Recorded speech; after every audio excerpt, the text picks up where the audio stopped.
Okay, so this is gonna be my review. This is gonna be my episode review of Powerpuff Girls episode 4, Painbow. This episode's another Buttercup centric episode. Which, by the way, is it just me or we've been getting for the past now 4 episodes? They've been either Bubbles or Buttercup centric episodes. No, really, you could say that Stayover is more about Blossom and Buttercup, but it's more like them trying to find Bubbles. So, in a weird way, all we've had for the past 4 episodes are Bubbles and Buttercup episodes. Kind of we have no Blossom episodes yet. This episode was enjoyable.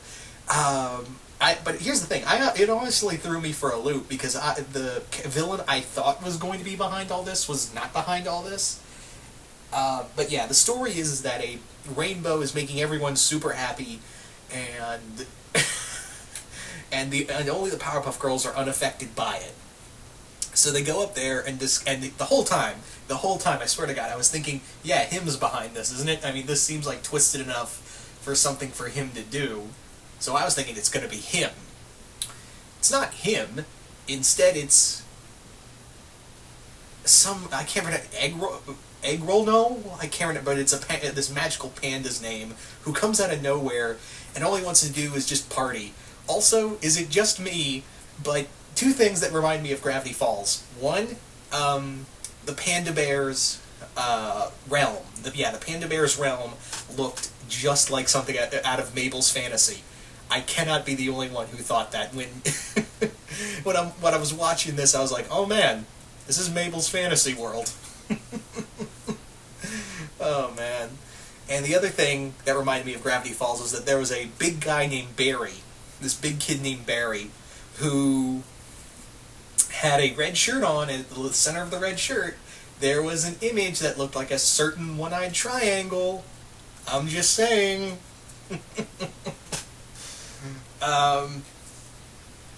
But yeah, there was also, we also get a return of another character. We get the return of Miss Keene, which, yeah, same voice actress. Yeah, it's the same voice actress. And yeah, I think it's kind of cool that we got Miss Keene again, and it looks like the girls are not in the same class anymore. They're in different classes most of the time. So I think that's a cool added way because, yeah, just because they're sisters doesn't mean they're going to automatically get to be in the same classes. So I like how that's kind of portrayed in this episode.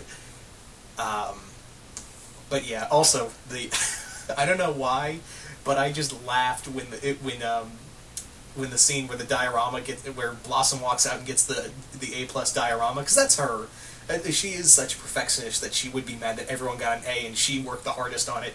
But the scene that made me go, was when they're all walking out, and this kid who just has this snot in his box. He's like, I sneezed in my box. And I'm like, God damn it! It just cut. I don't know why I laughed so damn hard at that. I don't know why. I just suddenly started blurting out, it just gut-bustingly laugh about that. So anyway, another thing, I loved Sprinkler. You're gonna get wet. Again, I don't know what made me laugh why that made me laugh, but just the scene of Professor Utonium saying, sciencing is stupid. I'm going to go outside and play with Sprinkler. You're gonna get wet. I was kind of hoping for something equally as stupid as water plus fun is excellent at calculation or some shit like that. I don't know.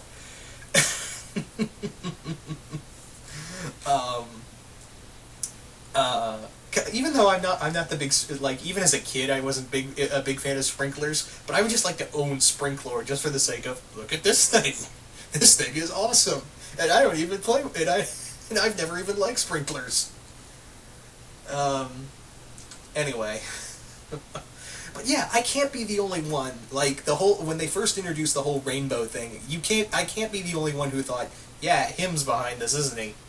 Because it makes sense. He would take something that's something is as innocent as a rainbow, and do something sinister, sickly sinister, to that intent, having all the people of Townsville just not give a shit, and just have them destroy themselves in pure bliss. That has him's repertoire written all over him for him.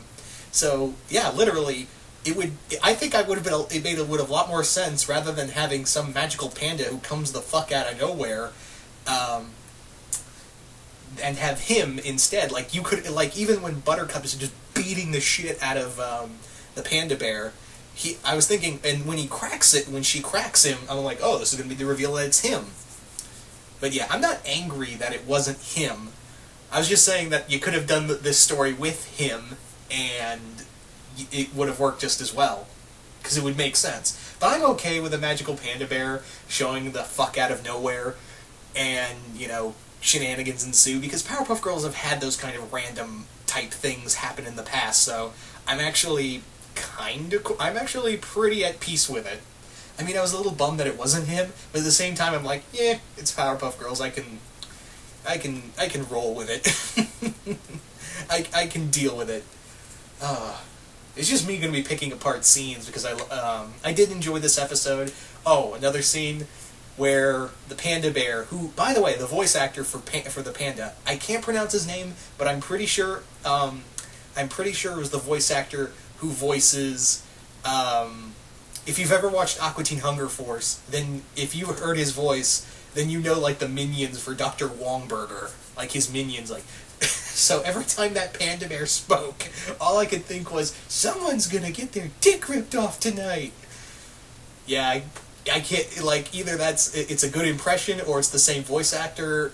I don't know. I was just thinking to myself, he's it's the voice of Wongburger's minions. Oh, man. Oh, and I have to talk about this because because I can't be the only one who saw this. When he summons these lobsters, and literally I said to myself, court dismissed, bring in the dancing lobsters. You see, this is just me at this point picking like little scenes I loved about this episode. All in all, I really did enjoy this episode. It's fun. Again, it's another Buttercup episode, which again, we're 2 for 2 here with Bubbles and Buttercup getting episodes, so I wonder if the next episode is going to be a Blossom-centric episode, or maybe just all 3 of them together. But yeah, the egg roll guy, I can't even pronounce his name, the panda, the magical panda was an interesting, I wouldn't say villain, he was just a guy who wanted to have fun, and inwardly taught a lesson to Buttercup, who, yeah, I thought that was a fun way to go about it. The story was all right, but at the same time, I was kind of thinking to myself, yeah, you could have done this with him, and the story would have just worked just as well. Again, I'm not bummed that it wasn't him, and I'm really hoping the episode when they showcase him in an episode, I'm really hoping it's going to be big because I know he's in the show. I've seen clips, I've seen like little teasers of him in the trailers for the show. But yeah, I'm just kind of hoping like we'll get something big because him is my favorite cartoon villain of all time, not just in Powerpuff Girls, but like all time. Anyway, but the panda bear villain was pretty cool. So what did you guys think? Did you guys like this episode? Did you guys hate this episode? Just comment below, let me know. Once again, hope you all enjoyed this, and I will see you guys later.